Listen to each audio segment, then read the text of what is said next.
good, y'all? This is Doug E. Fresh. Hey, Redman is in the building. You already know. Hey guys, this is Emily Peachy. Shout out, man, to Worldwide Collaborations, man. I want to shout out Worldwide Collaborations LLC. Shout out to the Worldwide Collaborations LLC. World movement, beyond thousands of movements. The world movement, beyond thousands of movements. All about representing each other together. So check this out. What's up? You want to be a part of this? You want to be a part of the Worldwide Collaboration? You guys should all be a part of Worldwide Collaboration. Worldwide Collaborations LLC. Check us out, man, and check what's going on, man. Word up. I have recently been choosing to be a spokesman and an ambassador, so you will see a lot more of me. Join the movement, man. It's beyond thousands of movements right now and talents put together, all about representing each other together. I want to join, so I might see you there. All right, much success. It is a worldwide collaboration. All right, we're back, man. We're tapping in with the Chatterbox with King Jacob. I'm yours truly, King Jacob. I'm your host for this evening, and we have another star-studded episode with a phenomenal young man that's on his way to success, fame, and business ownership. And, we'll be chiming in about a few things, man, and, the music business as a whole, the art form of music, and why music is so important for healing the mind and healing emotions, and how does it navigate you to keep you on the right path, the energy of music, the soul ties of music. We'll be chiming on all of that. So without further ado, I have a special guest, man, CEO of COG Entertainment, Mr. What they call him, DaCream, you know what I mean? And, he is one half of the phenomenal, duo, Dove 3, you know what I mean? And so we're going to chime in with him, man. What's good, man? Hey, what's going on, Jacob? Ain't much, man. So, man, when people want to know, who is DaCream? I'll be honest with you. I let people take their perception of me, you know what I'm saying, or whatever they feel like, I feel like my perception a lot of times is went down to like when it come down to how I handle business, when it come down how I move in life, you know what I'm saying, how I handle people, you know what I'm saying, deal with people, and, how I'm a loyal person, you know what I'm saying, that heart, you know what I'm saying, I got a big heart, so, a lot of people, I don't think a lot of people have a lot of bad things to say about me, you know what I'm saying, but, so I just leave that up to the people, you know what I'm saying, however they feel, but what I want to always give off is a good vibe and a good memory of me, you know what I'm saying, wherever I go, you know what I'm saying, whether it's a quick stint or whether, you know what I'm saying, it's a lifetime stint, you know what I'm saying, I always want to give off the best version of myself. I can dig it. So, man, tonight's topic is how has music inspired you? And so you've been at this thing for a while, man, and tell me what kind of inspired you to do music, and what keep you in it, like you're in it.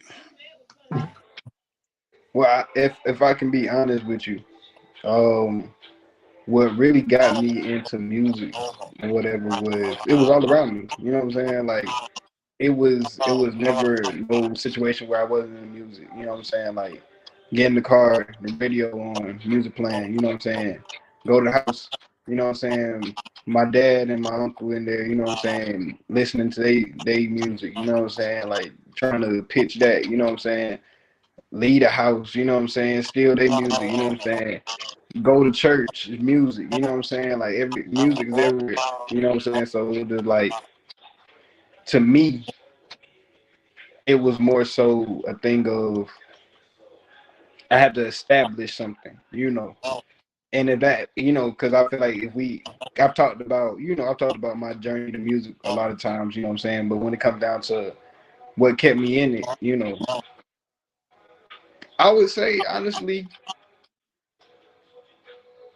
it was God's will, honestly. You know what I'm saying? Because if everything didn't happen the way it did, I wouldn't have got back to music. You know what I'm saying? If I didn't meet Darius, if I didn't, you know what I'm saying, go to the studio with him, you know what I'm saying, when, you know, a lot of things wouldn't have happened the way it did. You know what I'm saying? Like, and everything happened the way it did for a reason. You know what I'm saying? So, and even when it come down to my cousin, you know what I'm saying, Hollywood Swizz, uh, when it came down to his passing, you know, it let me know definitely, like, you know what I'm saying, okay, if I wasn't in it for real, for myself before, like, you know what I'm saying, I gotta be in it for real, like, you know what I'm saying, because I'm taking this serious. And, you know, I feel like I'm more talented than a lot of people, you know what I'm saying, when it comes down to the industry. And I got people that's around me that's more talented than the people that's in the industry. And that's not just when it comes down to music. That's when it comes down to knowing what you gotta do when it comes down to anything. You know what I'm saying? Like,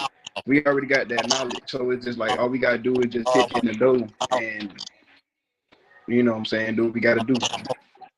Okay. And so, you know, speaking of your dad, you know, that's my boy. You know, that's my partner. That's my brother. So, um, let's talk about how he groomed you for the music business, man, and how he set you up for success, man. Like, so what was that process like for you? He ain't know what I wanted to do. Like, he ain't know what I wanted to do, honestly. You know, he saw me writing and he didn't take me serious at first. He ain't take me serious. If I can be honest with you, he ain't take me serious until um we don't sell drugs till WDSD. And then even when that happened, the only reason why he even like gotta like just called on was because it was like, okay, I gotta help you with this. This is like some Wu-Tang stuff. This is a Wu-Tang. This is like, you know what I'm saying? Because like 8 of us, so all of us came with something different. So, but we was a group. So, you know what I'm saying? Like, even though we was a collective, we looked at like we a collective. Everybody looked at us as a group. So what ended up happening was, you know what I'm saying, we went through that whole situation. I think it was just him about, I think with him is just when I get in that mode and I ask him to help, he get in that mode. You know what I'm saying? So like he's gonna put me in situations, he's gonna put me in the best situation that he can when it comes down to the circumstances or whatever. You know, and I if I can, you know what I'm saying, you know what I'm saying, talk about even when it comes down to like Dove, you know, he knew exactly the answer. He knew the answer to when it came down to what we had to do. When we had to do at first, you know what I'm saying? Like when it came down to pushing the song, when it came down to, you know, even though we had a different management at the time, you know what I'm saying? Like when he became our manager, he knew exactly what he needed us to do. You know what I'm saying? And I feel like I always saw him groom other artists. You know what I'm saying? Like when it came down to me, I always look at it like you my dad. So he's always built me up. You know what I'm saying? I always knew about the business. I always knew about certain stuff. I always been a fan of certain things. So it's just like me learning all of that stuff and then learning the new stuff, you know what I'm saying? Understanding what's going on now. It's just like, you know, to me, I look at it like it was already instilled in me to do certain things and move a certain way because I was already boss. I was already a boss. I was already a business suave person. You know what I'm saying? Like, so when it came down to my business, what was it going to be? You know what I'm saying? So I just feel like everything connects to what it's supposed to be. Okay. So, and then what's so interesting about you, man? And I talk to your pops about this all the time. You have a big advantage over most artists. Ask me why I say that. Why? Not just because who your dad is, because you're musically inclined. You actually know how to play instruments. You know what I mean? And so with you knowing how to play instruments, your ear is different. You hear different. You Yeah. know what I mean? You can really bring a song to a life in a different type of format where the average person not gonna understand. You know what I Yeah. mean? Because they don't know how to read notes. Whether it's the note sheet, whether it's the octave, a riff, a run. You know, you can tell somebody, oh no, you shouldn't sing this in the D note. You should be singing this in a C note because it's gonna coexist with your verses, and it's gonna make the hook really sound explosive and smooth. And Yeah. so, with you understanding, music as a whole, and you growing up playing the instrument, man, how well has that really shaped you when you're in the studio, or even when you purchasing production, or even when you listening to production? Oh man, like you know, when it come down to it, I just feel like me playing my because I played trumpet for about 10 years. I ain't gonna lie to you, it was to me. I look at it as it helped me learn a lot, but it wasn't the instrument that helped me. It was the people that helped me learn the instrument.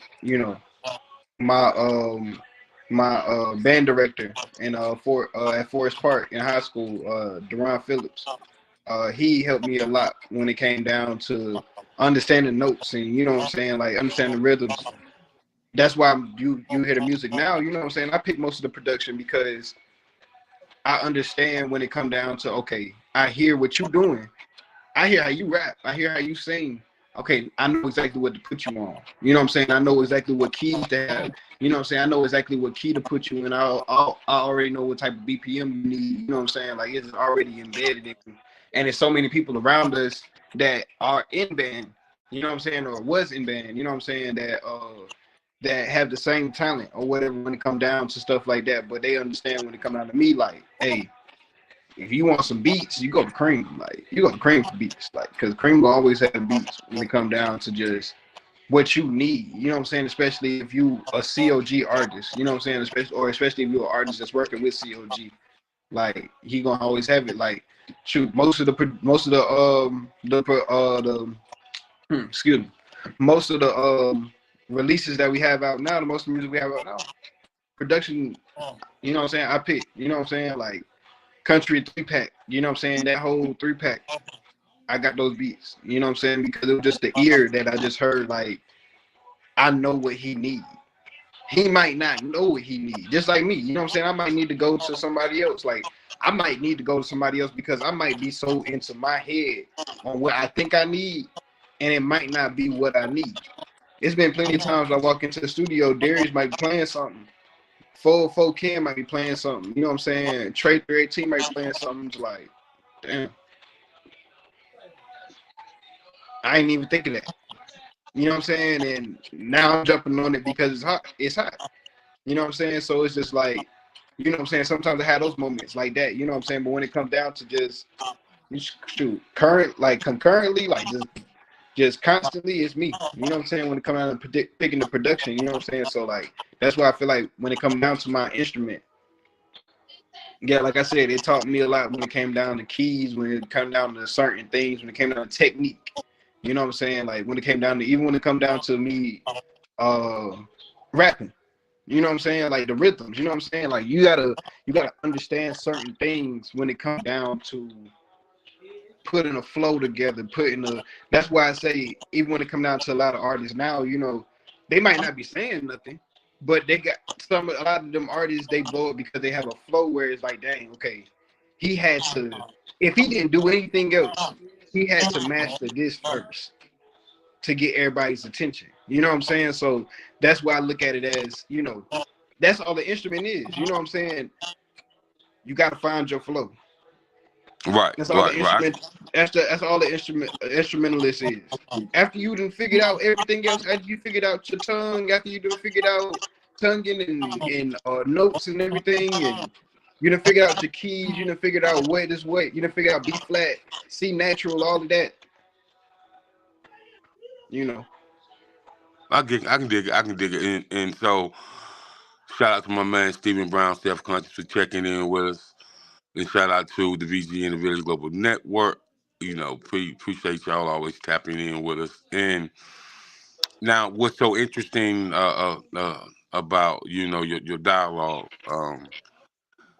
when you are talking about the C notes, the C flat, the C low, the C high, and when you have singers in there and they, you might have three girls in there that's doing a track together, and one might be first soprano, one might be second alto, and one might be third alto and second tenor. So, so when you hear things of that nature, different octaves and different runs, how do you kind of place them on a track?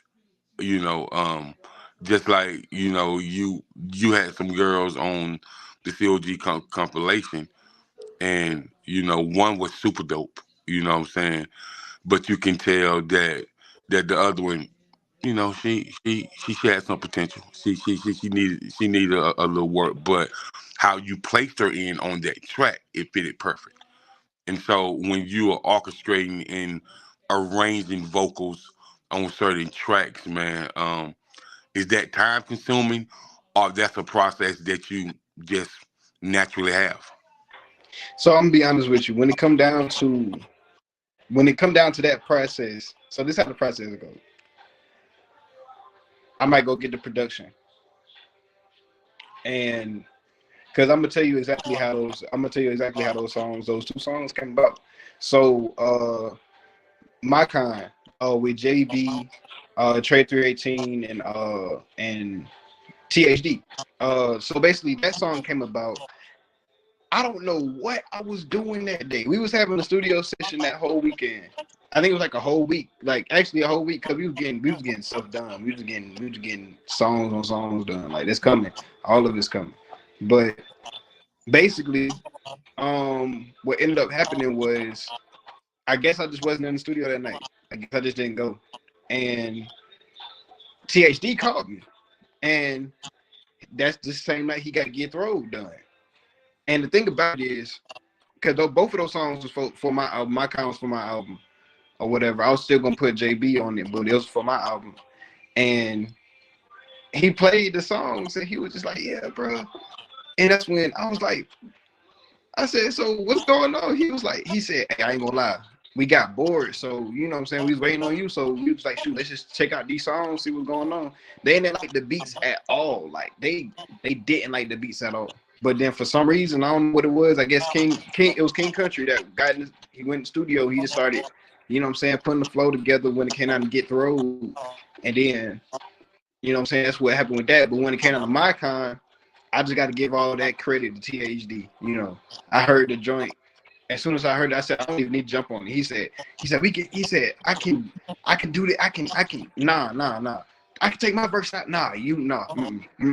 Nope. Keep it the way it is, because whatever he did, when it came down to the record was just perfect. Like, and it just, it resonated. Like, we have another record that's going. I hope this record come out, but it's another record that's just like it when it come down to the '90s beat. When it come down to just the New Jack Swing, like we got a joint like that. That's on the way. Got all of us on it. Is me, King Country, Logical, THD, Trade 318. Yeah, we all on it. You know what I'm saying? So shoot, hopefully that's, you know what I'm saying, we get ready to do this next compilation. We put that on there. But when it come down to it, like, yeah. So with that record, like, I got to get that one THD. Circles, same thing. You know what I'm saying? When it come down to the whole thing, production, he picked the beat. He knew exactly what he wanted to do. Like that's his thing. His THD's thing is molding the artist. My thing is finding the best way to put them in a situation where they could benefit. THD's job is, I'm gonna mold you. I'm gonna turn you into he when it come down to my sound, Swizz found my sound, but Darius THD, he straight up, you know what I'm saying, took my sound to a whole nother level. You know what I'm saying? Like, shoot, took his own sound to a whole nother level. Swizz found both of our sound, took his own sound to a whole nother level. Everybody's sound is on a whole nother level because of what THD has studied and what he's you know what I'm saying? Like, it's like we play the partner. You know what I'm saying? We partners. Like, when it come down to it, I handle the exposure. I handle the production. Okay, what's gonna be a hit? What's not gonna be a hit? THD, he go in there, he gonna be like, okay, boom, this is what you got. All right, bet. So this is what we gonna do. He gonna work with the artist. He gonna make sure that the artists come out with the best song they could do when it come down to the situation. So that's why I say, like, you know, that's his forte right there. Yeah, that's good chemistry, and you know, and he a dope engineer. So shout out to THD for real, for real. He a dope, THD. real dope engineer. So you know, when I first heard the song Circles, you know, I listened to that song about 7, 8 times back to back. I call your dad. I was like, man, listen, bro, this Circles, this joint is a radio hit, bro. Like real talk. No matter what you do, whenever you put it on the radio, it need to go on there. Because just like how you and Tiana was going back and forth, bro. It's just perfect, bro. It really remind me of a rap dude and a 90 R&B chick. You know what I mean? Yeah. You know. So and did you know that she was that dope at all? So basically what happened was we were at THD old partner house. He's a producer too. His C Squared. He's a producer, artist, drummer. You know, his pops is Claudius Craig. He work at Ty Scott Records. So basically, we was at his spot or whatever. They was already working on some stuff, and then I came in there and I put a verse on whatever they had going on, and then that's when me and Darius set up, and one of his partners came through, and he was like, "Yeah," hey, Darius," he was like, "I'm about to go get my cousin or whatever.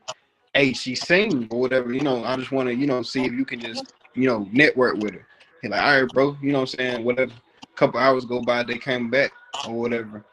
She come in or whatever. He was like, "Yeah, bro, she sing." That's what she was trying to act all shy and stuff. He was like, "Nah, let me hear something." So she started singing, and it was just like on some opera shit, and I was just like, "Whoa!"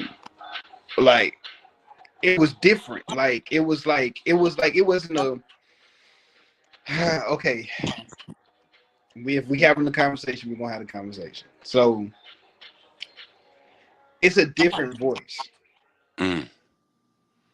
Yeah. So what I mean by that is it's a voice where you could put it in R&B, pop, soul, gospel, alternative, rock, country soul, like anything. Like you can put it in any genre. Like it's that type of voice. So it's like when it come down to it, the reason why I emphasize on that is because it's a lot of voices that come up now. Just like, somebody said they can sing, you hear them sing, it's like, okay, they can hold a note, but is it, you know what I'm saying? Is it really you that's selling? Is it really your voice? How about that? Is it your voice? It can't be. And if it is your voice, that means it's a demographic of people that just, I don't know, like the song, like the flow, you know what I'm saying? But when it come down to actual voices, that's a difference. Like, I was looking at something the other day. I ain't gonna lie. And I'm gonna get back to the story. I apologize, but I just wanted to expand on this. I was listening to Mary J album, Share My World. And I was like, first of all, it's dope album, probably her best album. I thought it was my life for years, but that might be my life. But when it come down to it, yeah, so basically I saw her catalog and I was like, she did about 16, 17 albums. And another person I compared it to was R. Kelly. He did about 13, 14 albums. Probably would have done about 20 by now. You know what I'm saying? Everything didn't go down the way it did. Right. But basically what I'm saying is those are voices. Whitney Houston, even though she only did about maybe 8 albums, those are voices that you can hear in every genre. You know what I'm saying? Beyonce just dropped her album Friday. Me and my homegirl, my partner, we listened to it, and it was amazing. It was amazing because she's pushing the boundary of saying, "Hey, look, we created all of this. We don't have to stay in one lane. We don't have to just be rappers. We don't have to just be R&B singers crying out to our husbands and our boyfriends that's cheating on us, or our girlfriends that ain't doing right, or she trying to be a hoe. Like, we ain't got to just do that. We can go into country. We can go into soul. We can go into blues again. We can bring all this stuff back. We can be sure we can bring disco back. You know, like, and she's trying to show us that she did that with Renaissance. Let's bring disco back. Nobody caught on. The only person that caught on was Drake, and Drake didn't even do it right. Drake did dance. He didn't even do disco, and she was doing disco. So it's just like, you know what I'm saying? Like, that's how I look at it. I look at it like she's somebody that can push a boundary. Yeah. She can push a boundary when it comes down to the industry. When it comes down to black singers, like she can push a big boundary. You know, we got a song, we got a record. I gotta see if what THD gonna do with what we gonna do, if we gonna press the green light on it or not. But she got a record that's amazing. Like, it's like a country record, but it's amazing. Like, you know, so, and she's from Texas, so she's from Houston, Texas. So, you know what I'm saying? Like, all of that plays a role, you know, but when it come down to it, yeah, so we did the record. Well, we did one record. It was her and THD. Yeah, it was her and THD or whatever. They did a record. And that was the same night that we did a record with Daylani, the Brat or whatever. Daylani the Brat, she came through or whatever, hung out with us, and we did 2 records with her because then that's when how me and Daylani met basically was we was at a party or whatever, and I don't know if I seen her online on Instagram or something, or like on campus or something. I don't know, but I walked up to her and I said, "Hey," I said, "I heard you rap." You know what I'm saying? I was like, "Spit something," or whatever. She was like, she started laughing. She said, "Everybody wanted to spit something," or whatever. She started freestyling or whatever. I was like, you know what I'm saying? We chopped it up, and then, you know, I got her information, you know what I'm saying? We locked in. Then that next week, you know what I'm saying? That's, you know, ironically, same situation, you know what I'm saying? They came in the studio together. You know, she came in a little bit after Tiana or whatever. We chopped it up. I think it was her and 404 Ken that came through. And shout to 404 Ken, but her and 404 Ken came through. And basically, yeah, we did the records, you know what I'm saying? Like, Darius really pushed. I feel like that's when Darius showed, like, he was pushing the boundary of both of them. Like, hey, look, you know what I'm saying? I know what y'all can do. Now, show me something. You know what I'm saying? Show me something. Like, you know, so we did a record, you know what I'm saying, where, you know what I'm saying, I think we did a promo or whatever, and she posted, and she said, it's going to be probably the only time y'all hear me sing LOL or whatever. But it was just basically like, you know, he pushed something out of her like, hey, okay, you can rap, you can spit, but I got a situation here that I need you to do something. You feel what I'm saying? Right. And she passed the test. She passed the test. So it's just like, when it come down to it, you know, both of them artists, you know, Daylani the Brat and Tiana McFarlane, you know, they both artists that I feel like they stay consistent. They do what they got to do. You know what I'm saying? They could definitely win when it come down to the female landscape in the industry, in the music industry. Okay. And you know, shout out to my man Billy Mack from Pennsylvania and my man Nico Grande, man, out there in, you know, Aiken, South Carolina, man. Shout out to him as well, man. You know, Billy Mack is a country artist from Pennsylvania. Nico Grande is a Southern soul artist and a professional drummer out of Aiken, South Carolina. So, you know, shout out to them for tapping in with us. Now, you in this music business, but you in this film business too. So you write movies, you write web series, TV series, and all the above. So, man, how long have you been writing? as far as script writing and things of that nature? I'm gonna be honest with you. It probably was like I was probably 9. I was probably 9 or 10. And it was funny because basically what happened was how I started writing. It was me and my friend. His name was Justin McGee. And basically, he thought, you know what I'm saying, he thought he was gonna be a comedian, you know what I'm saying? He thought he was funny or whatever. And you know what I'm saying, I could write. So we, you know what I'm saying, like the show that was on at the time. And of course I know by this time I'm pretty sure it went on for years, but it was syndicated. So the show that was syndicated at the time that we watched was Seinfeld.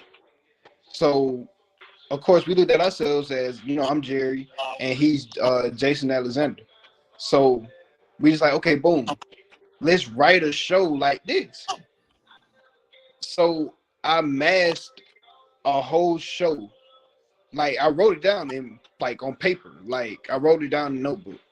I mashed down a whole season of what Seinfeld was doing, but made it black, and still called it and still used like how he did the tunnel, the award, so I just did the crack house, the plug down the street. You know what I'm saying? Like I was writing episodes like that, but I was making comedy out of situations that was going on around us or whatever. At what age?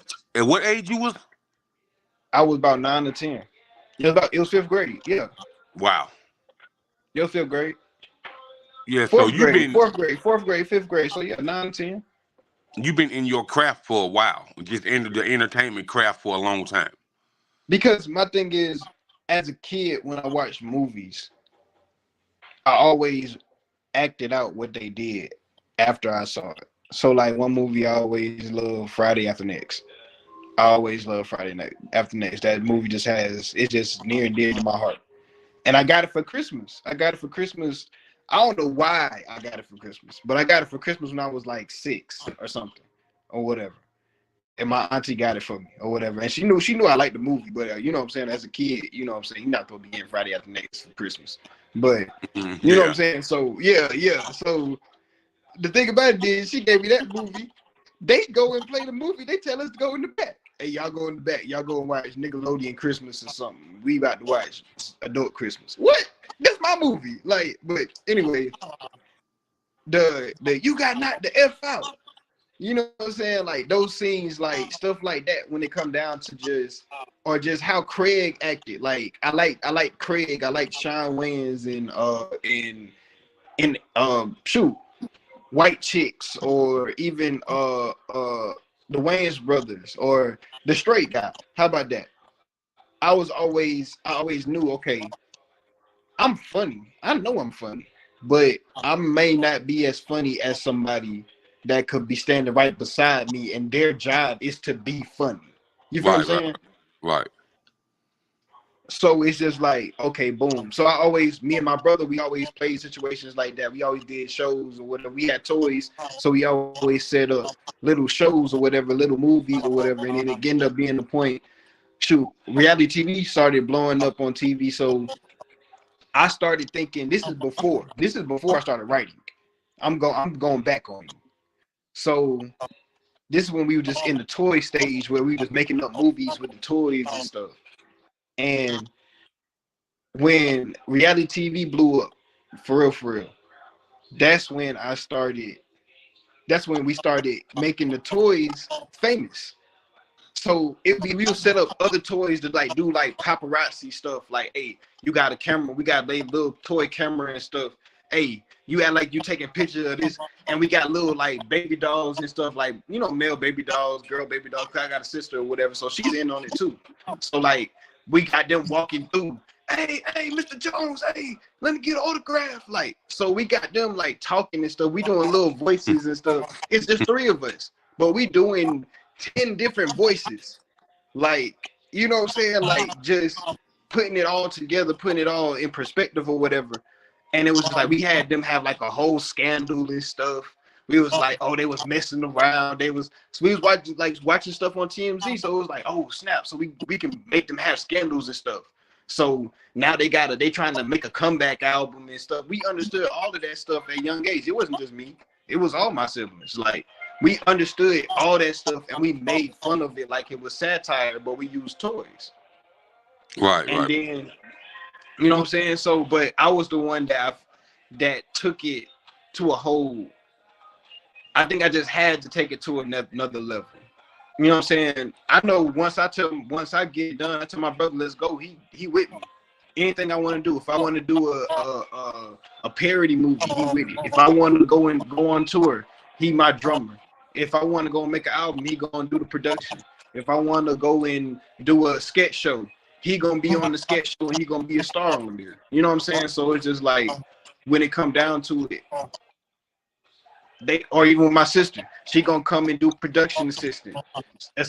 She gonna be doing costume design the show. She might jump on the show. She might jump in the movie. You know what I'm saying? She might jump in the studio and do some records. So it's just like, you know, with us, we already knew exactly what we was gonna do. Right. It's like right. what you say, what you doing. It's like what they say, what you doing now, it defines where you be 10 years from now. Now, I kind of thought it was stupid because I was like, okay, how does that make sense if you a kid? If I'm a baby, in 10 years, I'm not going to be no damn baby. But then I'm just like, okay, at 8, I was setting up movies and TV shows with my siblings. At 9, I was starting to write scripts for myself. Now I'm at a situation where, shoot, as soon as I get a pilot done, all I gotta do is shoot a pilot. At this point, shoot a pilot, send it off. All I gotta do is, now at that point, I got a bidding war on the table. Who won it? Who won the show? Oh, you feel what I'm saying? okay. So it's just like it's all starting. It's just like, like I said, I was talking to somebody earlier. I said I'm trying to do everything different. You know what I'm saying? I know I'm gonna do something that you've never seen before, but I'm gonna do something that the world's never seen before when it comes down to the scope of things. Like, right. You've never seen anybody. The only artist that I feel like that, when it comes down to hip hop, that did music and did TV shows at the same time as them doing movies, doing movies and TV shows at the same time they're doing music. The only person that I feel like everybody took serious in both lanes consistently was Tupac. So you don't think they took X seriously? DMX, Ja Rule, Tupac. Them three. The Tupac and his kids, basically. And I know that sound, that's no disrespect at all, but it's true. Tupac and his kids. So, and 50, I'll give you 50 too, for people that just, I'll give you 50. I'll give you Nas, even though he didn't do that many movies. Yeah, but 50 just different when it comes to them TV shows and them movies. He's just different, bro. Yeah. 50 doing his thing. Yeah, but when it come down to it, like, when I say that, what I'm saying, like, because Ice Cube, he had, you know what I'm saying? I can't really tell you, honestly, because I know his album sold records. He had about maybe 6, 7 platinum albums or whatever. Nah, there's probably too many. I think he had like 5 platinum albums or whatever. So when it come down to it, but I don't think his music, the content of his music was how it was when it first came about. I think when it came out on the first 3 albums, classic. Mm-hmm. After the Predator, Lethal Injection. After Lethal Injection, and when he started doing movies and stuff, the music changed. So now you're selling based off of, you might sell off the West Coast. The West Coast will always love you. But you're selling based off of your new fans, the movie niggas, the movie fans, the TV fans. You're not selling records because you still the dude. Like, no, you selling records because, it's Ice Cube. It's a new album. I just saw the new doggone I just saw Players Club. Let me go and get War and Peace Walk Volume 1. Then Volume 2 dropped. Same time during the same time that you got Next Friday coming about. It's all the strategy. It's all marketing. Mm-hmm. You only dropped Volume 2 that early and at that time because you had something else going on, another venture, which was going to bring you the audience that you need to sell this record because you already selling this movie. Especially, you got to think about movies. Movies selling a different rate. So what I'm saying is, instead of me being a 16-year-old boy who went to I don't know, Circuit City and bought War and Peace Volume 2, right? And just, you know what I'm saying, just bought a copy or whatever. It sold about 175,000 first week. Boom. Versus putting out a movie that box office gets 20 million in 3 days. And it's not just one person in the house buying the movie, buying the ticket to get inside of the movie theater. Everybody in the house is getting the ticket. So everybody in the house has to sit and either decipher if they want to enjoy this movie or not. But at the same time, you're still looking at stars. So you're still looking at, oh, dang, it's Ice Cube.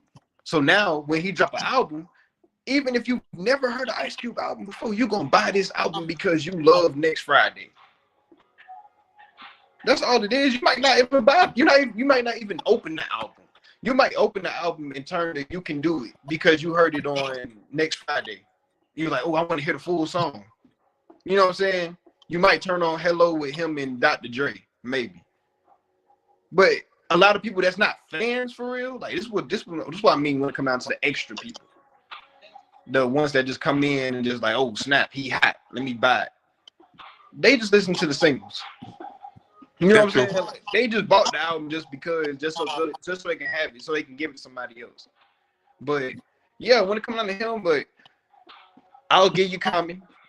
But I feel like a lot of people now, they're not really checking for Common when it comes down to movies. I mean, not movies, when it comes down to music. You know what I'm saying? I feel like Common is done. So I feel like Common did it in a way. He got a cult following, you know. He got a different type of fan base. I don't really think that Common is so impressed of the young generation by his music or not, because he's been in the industry almost 30 years now, so he got a cult following. You know what I mean? Yeah. Or even like, I'll just give you one more and we can just move on. Cause I know we on time, but I'll give you Mos Def. Mos Def is the perfect example of this. Somebody who couldn't bridge the gap. He couldn't bridge the gap when it came down to the music and the movies. People loved Mos Def. Like people to this, there's folks my age that listen to alternative hip hop that love Mos Def. They know Mos Def is that dude. They know he's in their top 10. You know what I'm saying? Like when it come down to certain stuff, like, so what I'm saying is Mos Def, he maybe dropped like maybe 4 albums. 2 of those albums went gold. The thing about it is the music was against itself. You know what I'm saying? Like, okay, yeah, we get it. I understand. You want to be this revolutionary, or you are just revolutionary for black culture and all that. Give that to us. I think Kanye did the best with College Dropout. College Dropout was the perfect example of how to do an album if you are a conscious rapper. Right. You feel what I'm saying? Mos Def, Black on Both Sides, good album. But when it come down to after that, okay, we know you're a good rapper. Use that at your advantage. Let's do this. Let's go. Let's make hits. Let's go. Nah, I don't want to play in today's games. Nah, I'm going to keep doing what I'm doing. I just want to just be different. How different do you want to be from everybody else before the audience just say, all right, Mos Def, we just going to watch the movies? And that's what happened to him. Like, people want to say, oh, it was the industry probably has something to do with it. I'm not gonna say the industry didn't, but everybody wants to just point it all to the industry. It can't just be all the industry if people from his generation was able to make it out and make hits and make albums that were great albums. You right? You have a whole coast of artists that was with you. It's not just you. You had Talib, you had Common, you had Erykah Badu, you had D'Angelo, you had Fonte, you had all these artists. All these artists, they expanded, and because they understood, okay, if I'm gonna be deep, I'm gonna leave that for the album. I'm gonna leave that for people that really want to hear it. But when it comes down to for me to make this bag for real, for me to make this bag off the album, for the album to become a critically acclaimed album, and for me to win that Grammy, I gotta put out a song that's going to resonate with everybody. That's all it is. That's all a hit is. A hit is all a hit is a song that resonates with everybody. Perfect example, Killer Mike. Perfect. Killer Mike, he did it. He did it, man. At 48 years old. At 48 years old, 3 Grammys. And he talked about what people don't want to talk about. He talked about religion, political issues, and community development. But you see that, Ben, I talked about it. I talked about it years ago with my partner, where I was like, where we when the album came out, and we was laughing because I was like, look at Killer Mike. I was like, man, this man got Doug on here. He got Future on here, Kendrick, Andre 3000, all these folks. So, but I understood what he was doing. He was challenging the fans. He was challenging the fans. Are y'all gonna come over on this side? I got your favorite rappers over here. What we doing? Oh man, I don't know. Oh, Killer Mike. Who Killer Mike? I don't know who Killer Mike is. Oh man, I don't. But he baiting you now because every song got a feature on it, but every feature fits. But it's like, damn, do I want to go and listen to people that want to be different? Or want to be on some weird stuff? Oh, do I want to listen to Killer Mike album? Everybody listen to that album. Yeah, man. And man, I tell people all the time, man. You know, I told some young boys, I was like, man, don't hate on them, bro. I was like, go check out the album. Check his movie. Mike is legendary. Killer Mike is legendary. Yeah, he legendary. Killer Mike is legendary. Yeah, he is, man. And he been legendary for a while. So. And like, you know, people was like, I was like, they was like, I didn't know who he was. I was like, well, the reason why you didn't know, because you're not a hip hop head. You know what I mean? People who really understand hip hop. Man, for everybody that don't know who Killer Mike is, I'm just gonna sum it down to you. He was nominated for a Grammy. No, he won a Grammy. Nominated, one of them. He was Grammy nominated in 2001 for The Whole World with Outkast and Killer Mike.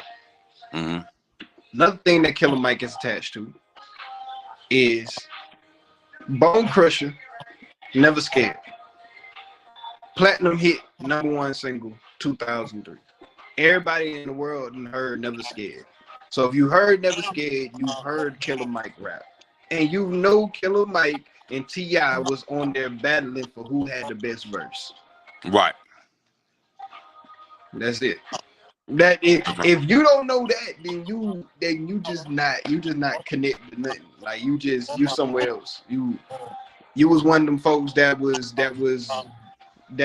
trying to act like they was better than everybody else, listening to slow jazz and shit. You know what I'm saying? Ain't nothing wrong with that, but shit, like, you know what I'm saying? You thought you was different for everybody else. You didn't want to listen to hip hop. You didn't want to listen to R&B. You didn't want to listen to all that. You want to listen to gospel with no words on it. I just want to listen to God. Look, what this is music. You're funny, man. Music. You are you so comical. You definitely need to start playing the scripts. You so comical. You say, oh man, you funny, man. But we're gonna take a quick commercial break and we'll be right back, man. COG Entertainment, you know, we in the building, man. So we'll be right back. Stay tuned for important messages. I'm tired of lying, and it's getting plain to see. I done tried hard to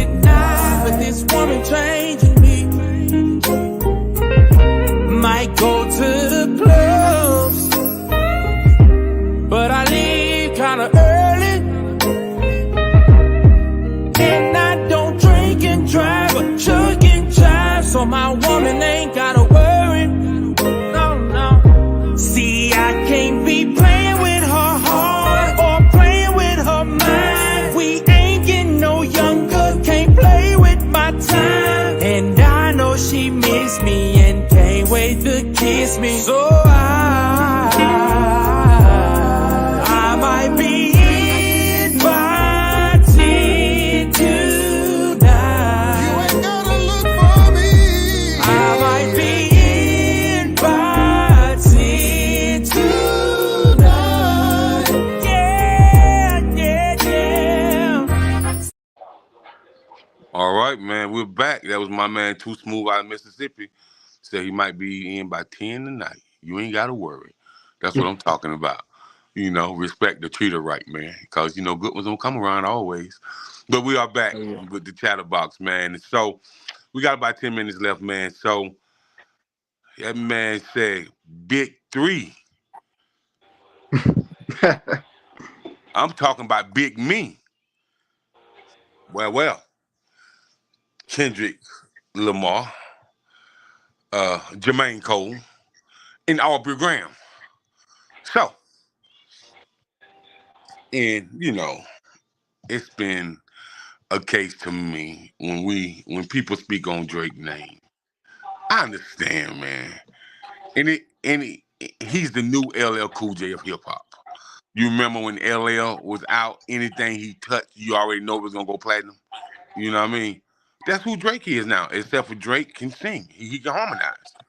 So there's never been nobody has more Billboard awards than he have. Nobody has more, you know, ASCAP BMI awards, and you know, nobody has more iHeartRadio Artist of the Year awards, and the list goes on about his awards, man.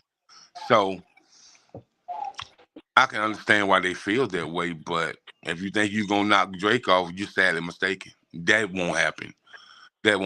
And if Kendrick think he can go bar for bar with Jermaine Cole, I don't think that'll happen.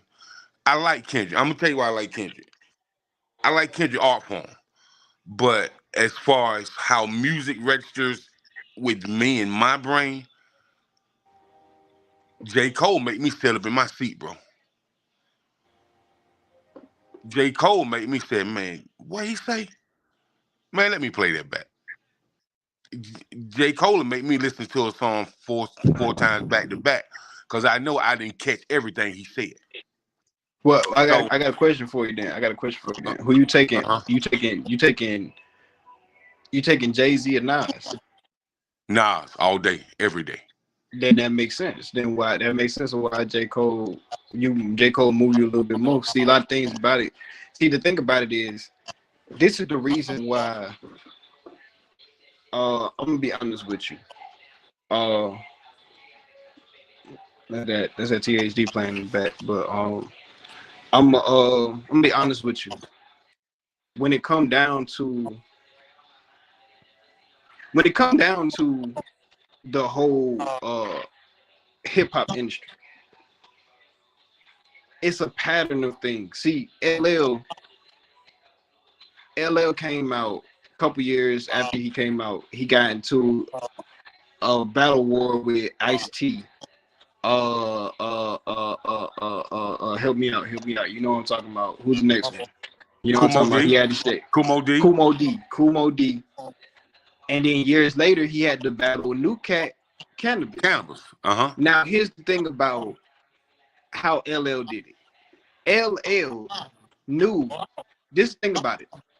LL understood at the time that the big three in hip hop was him, Kumo D, and Ice-T. This is before Too Short. This is before E40. This is before NWA. This is before all that. Those were the big three. Those were the guys that was making noise when it came down to hip hop, and that was moving the streets. He took down the big three when he had his chance to take them down. Jay-Z. Not even Jay-Z. We'll go to Biggie.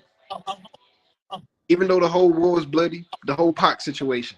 But even when it comes down to people that was in his city, Nas, Ghostface, Raekwon, Ja Rule Damager.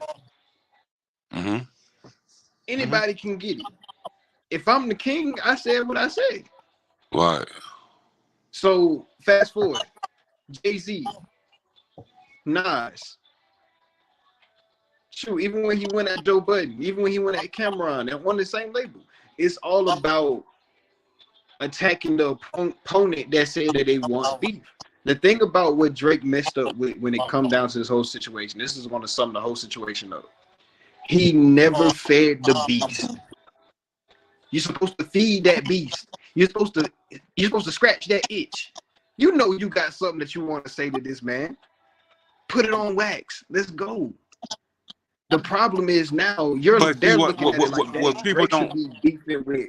Drake should be battling against a Benny the Butcher. Drake should be battling against Rock Marciano. He should be battling against somebody that's new, somebody that's like coming up. Yeah, like Conway the Machine, Benny the Butcher, like you said. You know what I mean? Yeah, you're right. He battling against Kendrick because he never responded to Kendrick when Kendrick said, "Hey, nigga, I want to smoke." Kendrick said that back in 2013, bro. 10 years ago. 2013. He said he wanted to smoke 10 years ago. You trying to be cool with this man? Nah, we good. Nah, you know, Kanye helped the game, but he messed the game up at the same time. He helped the game because he brought a new sound in the game, and he brought the guys that, you know what I'm saying, you wouldn't usually make it in hip-hop, and that era they made it. But he also made hip-hop too friendly. He made it too friendly where the competition left. Kanye is one person like that. He'll say all the shit in the world about you, but then when it's time to beef, I don't want no smoke. I know you got them shooters. I don't want no smoke. Kanye, you just said that my baby mama a bitch on this last track. So, but when I respond to you, you want to get the Jewish people on my ass?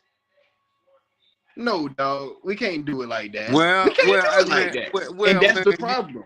You know, I think when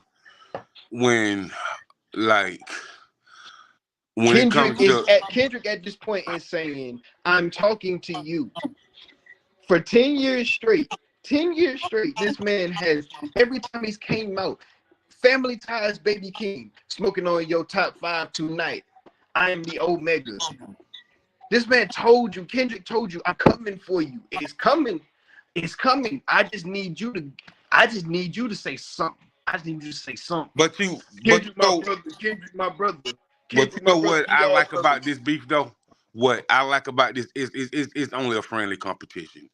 It ain't gonna go left. It's just like if you say you the best, let me see, are you better than me lyrically? Let me see if you can withstand this pressure. That's the problem with this big three. All of them are scared to lose their position. Why you think Cole said, fuck it, I'm gonna just say it. Why you think Cole said we here? Why you think Cole said I'm number 3? I'm number 3. That's him bowing down. That's him saying if I have to be number 3, that's what it's gonna be. Well, you know, Cole ain't really never been a confrontational type cat. You know, Drake that's ain't what messed either. Nas up. And that's what messed Nas up. Because Nas didn't want to get into that paint until it got ugly. Until Jay-Z said, nah, I'm dragging you in this paint. Because, no, you're not about to sit out here and say you the greatest and you the prophet, but you ain't never stepped in this paint and got dirty with nobody. But, Cole ain't never got dirty with nobody. Cole ain't never got dirty with nobody. Right. He can't be the greatest if you ain't never got dirty. And what I'm going to say is I expected Drake to respond because you definitely responded to Pusha T. He had to. Casualties of war. You got to. But when it comes down to this situation, he can respond. Or he can brush it under the rug. But when it comes down to Cole, Cole has to respond. He has never got into the ring with nobody. He has to respond for him to be the greatest. If he responds, he's the greatest. I don't care if the response is trash. He's the greatest to me if he responds because he's stepping in the ring. But if he doesn't step in the ring, he's number 3. And Drake is number 1. I mean, okay, but I can tell you this: when you were speaking on Nas and Jay, I heard some people from New York. I heard Premier say this, DJ Premier. He said, you know, Nas the easy going fella. I know him for almost 30 years, man. And he don't do that. He said, but Jay just kept poking the bear. He said, when we heard, he said, I was with Irv Gotti in the studio. when we first heard that Easter, Irv walked out of the studio. He said Irv walked out of the studio. He said cause he said the Easter that we got, oh, they make Nas change so many things in that Easter, man. He said, but that original Easter, he said that original Easter might have ended Jay-Z career, man. For real. Cause it was hitting way below the belt. But you gotta look at it like this. Hove came back the same way that Drake came back when it came down to Meek or whatever, even though Meek wasn't trying to diss for real. He dropped the hit. Drake dropped Hotline Bling. Hove, he was like, okay, boom, this going on. All right, bet. Drop this hit. What come out? Excuse me, miss. Yeah. But you let's know, erase like I everything said, that happened before, and let's get back to the bag. Let's talk about what's really real. Now let's talk about some hits. Now I got the hit. Excuse me, miss, come out. What you got? All right, I got I Can. Okay, I Can is cool for the kids. You know what I'm saying? Okay, All My Life. Okay, that's cool.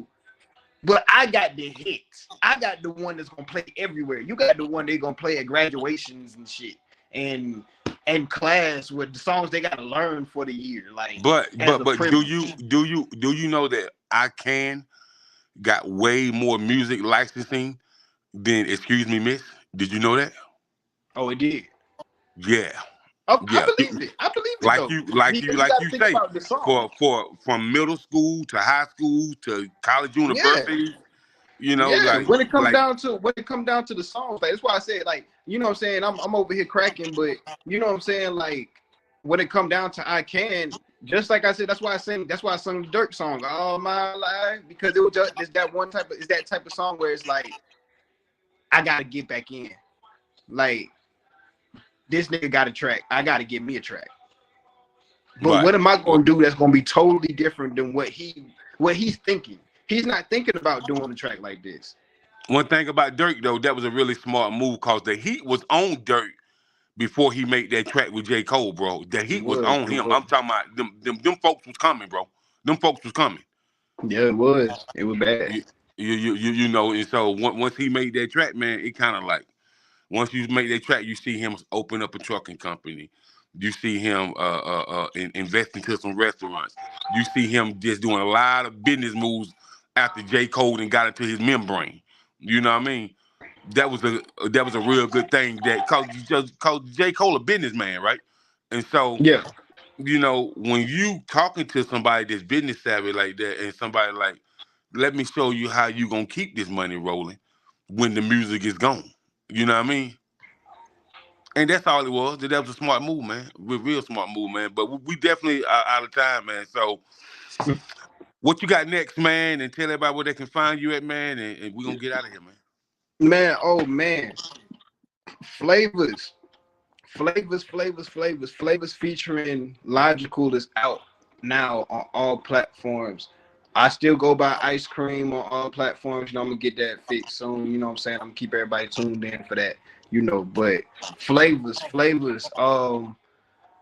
April 12th, invitation only is finally here, y'all. It's finally here. The Dove album, the Dove second album, highly anticipated second album, invitation only, is coming April 12th with the single Leave Me Alone as the lead single coming out off the album. Is, you know, this album I feel like is touching different boundaries, you know what I'm saying? It's setting new tones for Dove, you know what I'm saying? Not even just Dove, but it's setting new tones for CLG, for the industry. You know, we coming through, kicking through the doors, you know, it's gonna be crazy. April 14th, I will be 15th, I apologize. April 14th through the 15th, I will be at For You Recording Studios in Atlanta as a special guest for the Pretty Girls Love Us concert. Courtesy and sponsored by We Are Timeless. Shout out to the gift guide. Shout out to Tate. Shout out to everybody. Shout out to Logical for putting me on with the situation. But I'll be in the building For You Recording Studios, Atlanta, Georgia, at 8 p.m. For You Recording Studios, Atlanta, Georgia, 8 p.m. I'll be in the building. I'll be performing flavors and some records off the new Dove album. Dope. Y'all can find me everywhere at cream_Dove. Everywhere at cream_Dove.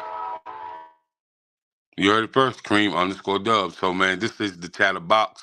We are now broadcasting in 191 countries, and this is powered by the Village Global Network and FM Radio, with online additional monitoring by online radio box. So tap in with us, man, and we coming, man. 191 countries and counting. And peace and blessings. Thank you for tuning in. Peace. We out.